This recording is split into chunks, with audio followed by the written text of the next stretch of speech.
welcome to today's video. In today's video, we'll look at the scenario. No, not scenario. We'll be continuing our alternate future of Europe series. As you know, in the last episode, the continent was divided between Russia and the Roman Empire, with Russia making puppets out of everyone, basically, just because it can. But at this point, Russia is arming the border, because this is like the future. This is probably 2110, 2130, maybe 2140 even. But at this point in the series, well, they line this border over here with troops. And here, they have lined it up, with Rome taking defensive strategies to move troops to there. As they know in a long-term war, they can easily win, but they don't know how long it'll be. Although Russia does have its puppets, one thing to note is that they're not as strong as the Roman Empire without them. And it's unlikely the Roman Empire is probably the second strongest, probably, actually. But because the puppets are basically Russia, so I just will consider that as their strength. But keep in mind, Rome does have a more area of Europe that's more convenient. With Russia's puppets, we'll call her light red, just so we can tell where the puppets are and where Russia is. There's a lot of puppets. Many of them, but with Rome having the war declared on, the first offensives happen in the Middle East and Greece, with the Roman Empire unable to defend these attacks, as Russia's already here, with this Middle East portion being taken away, and Cyprus being landed on, with the Albanian part of the Greek area falling, with the Roman Empire losing control over Greece, with them unable to counter-offend because, well, it was too swift in this region. But where the fighting really happens is in Northern Europe, is all over Europe, and into the Italian areas. But in the German puppet, Rome does have some success, but their success isn't that great, probably. It's a lot of land, but the only problem is that they don't really get secured in time. But the plan being to run steam down the coast with a spearhead and move towards Paris, which is the capital. But seeing this as a threat, they move the capital to Lisbon, just because it's a fair city. But they're trying to get Paris, and with the coastal offensive, meeting up here, making an encirclement, quickly they turn around Paris, and Paris falls. At the fall of Paris, the coastal offense continues, with a strengthening over this area. They've managed to successfully take a big swath of France out. And they strengthen this, and then they go to work towards the Italian offensive. But they cut Italy off from supplies, this region, and they make a landing in Sicily. And they move up into southern Italy. And with the northern offensive, their strategies are really working. And so, with their strategy really working, eventually Rome falls in this part of Italy. The Roman Empire was created by France, this one. I don't know why, but yeah. With an offensive towards the coast, and this coastal offensive being reopened. With this seeming to be good, but Rome manages to repel a big swath of us, especially towards Italy. them now threatening to cut off supplies to there. An attempt is made to land in Tunisia. They move through where Tunisia was and into where Algeria was. And it looks like a fall of Africa might happen, with many Russian generals thinking this will happen, but in fact they just get kicked out, with a plan being drawn to land in Italy to take it.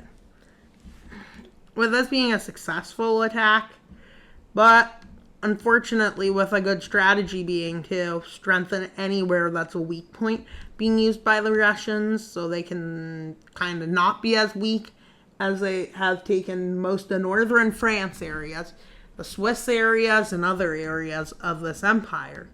But the only problem is that the Roman Empire has already taken southern Italy back. But in France, they are steadily losing ground. Is it enough ground they're gaining in Italy, considering they're fighting on multiple fronts? And I'm using this now to take Italy, as most of the troops here are taken prisoner. But the problem is with this is that, well, they continue their move into France. The plan now is to move back towards Paris, which they make a spearhead to do so. With the fall of Paris, they continue to the coast. I just realized,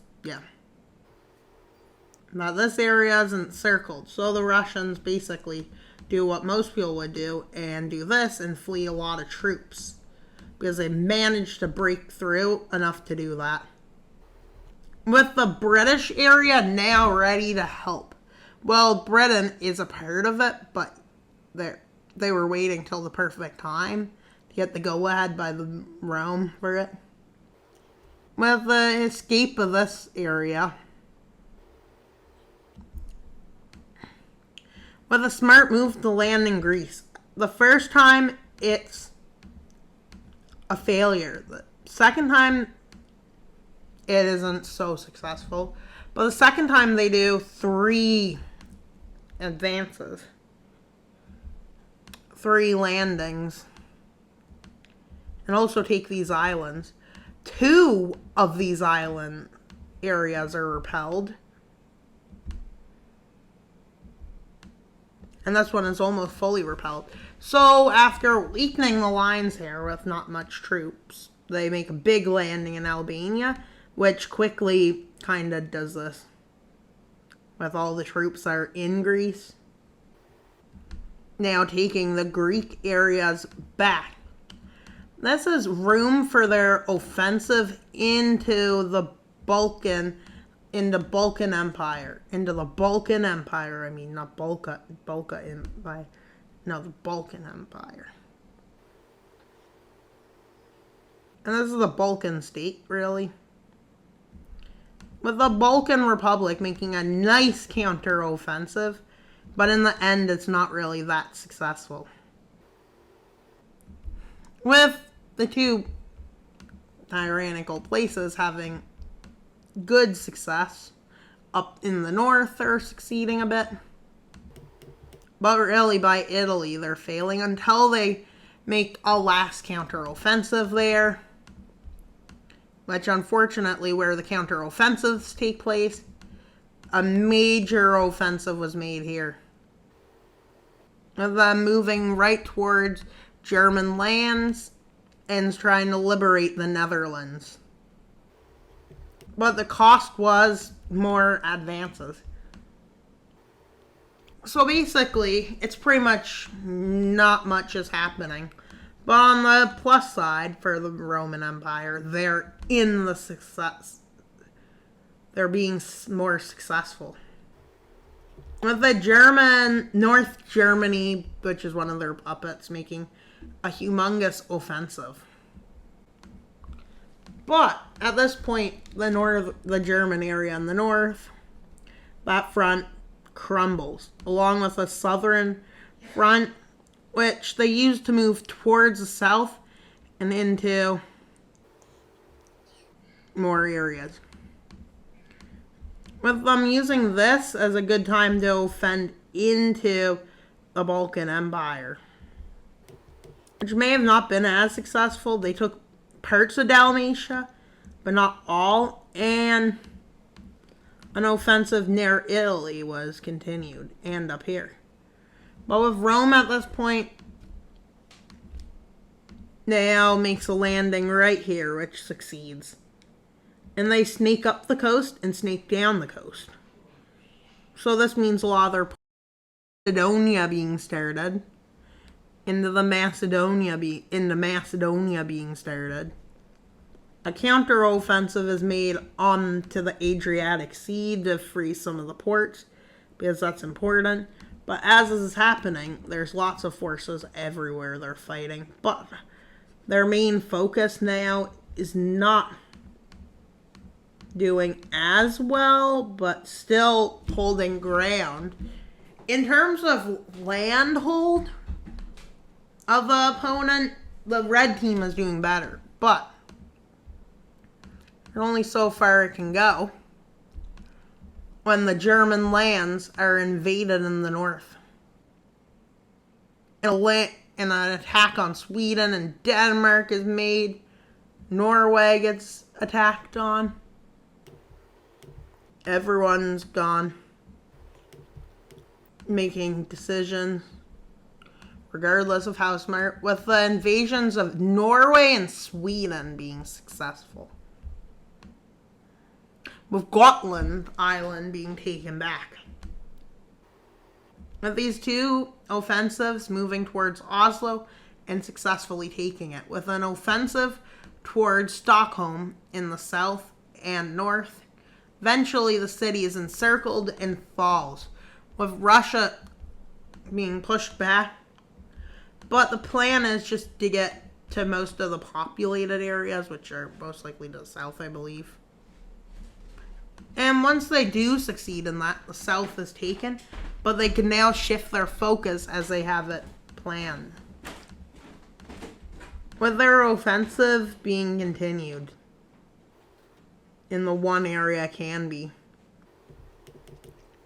Now the only problem is that at this point, a Balkan Republic is starting to collapse, with the Roman Empire deciding to land in Constantinople, and they managed to take the city, moving into the Turkish puppet and the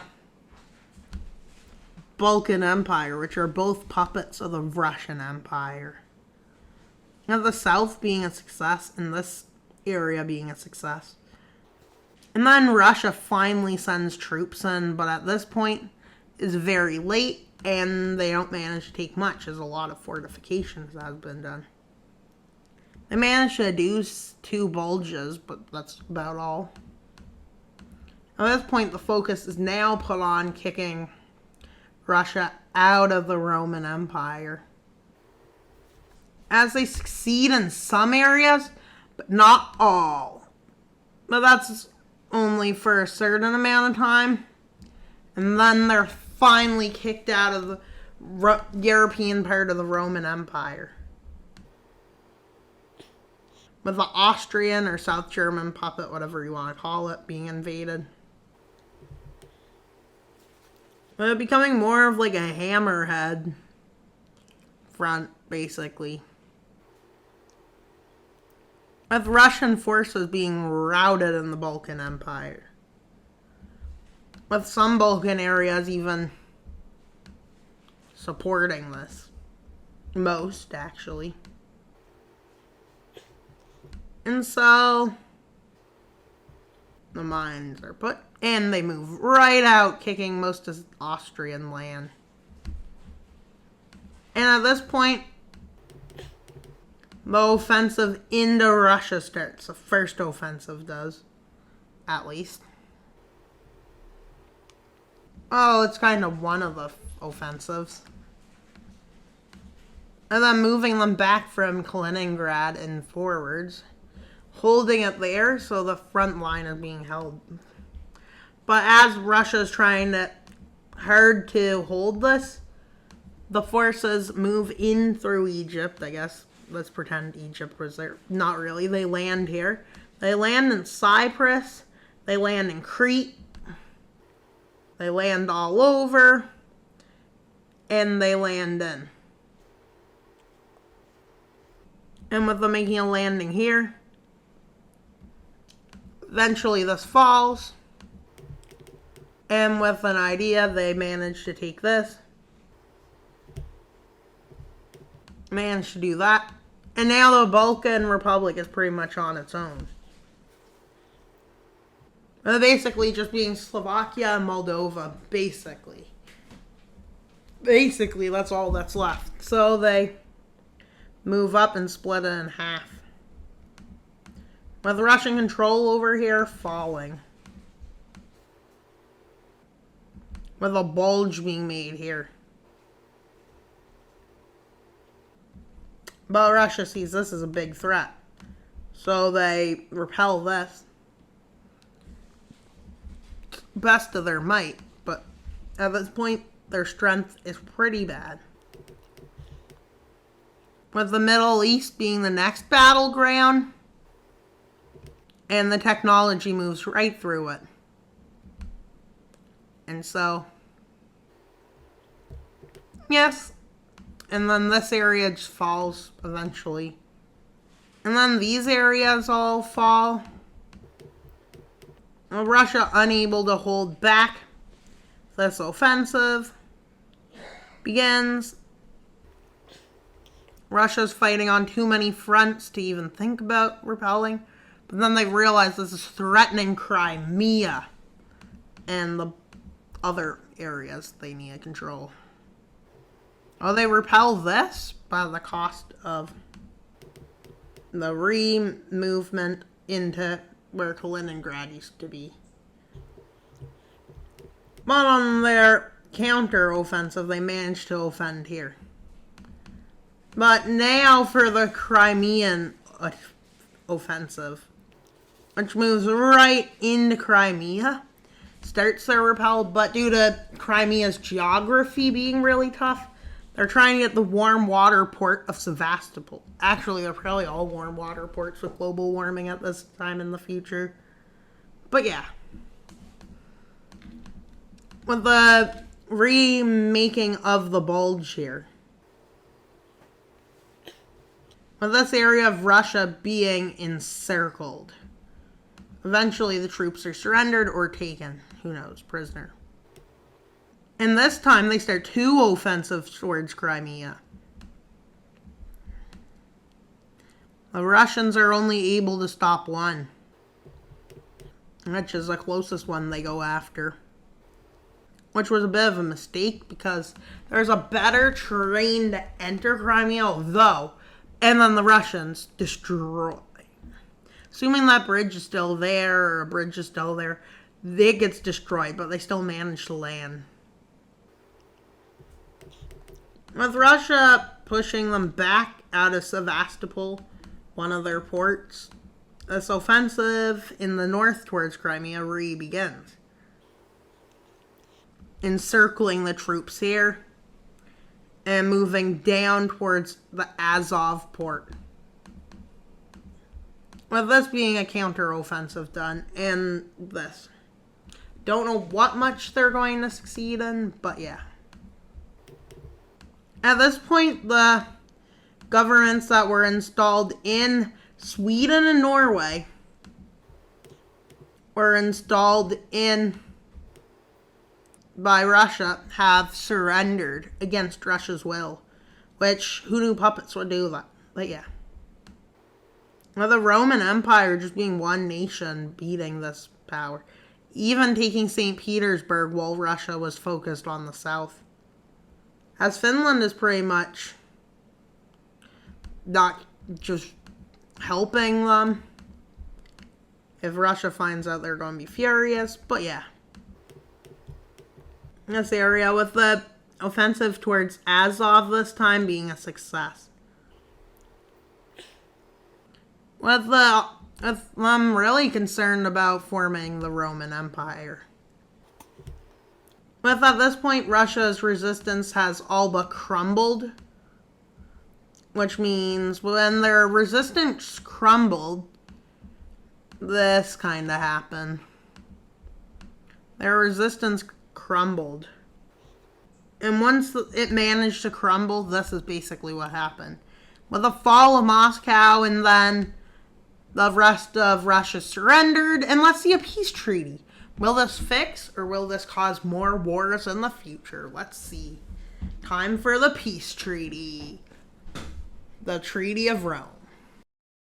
Great, and are definitely going to cause some challenges. We have Prussia, Germany, we have Poland, Belarus, Ukraine,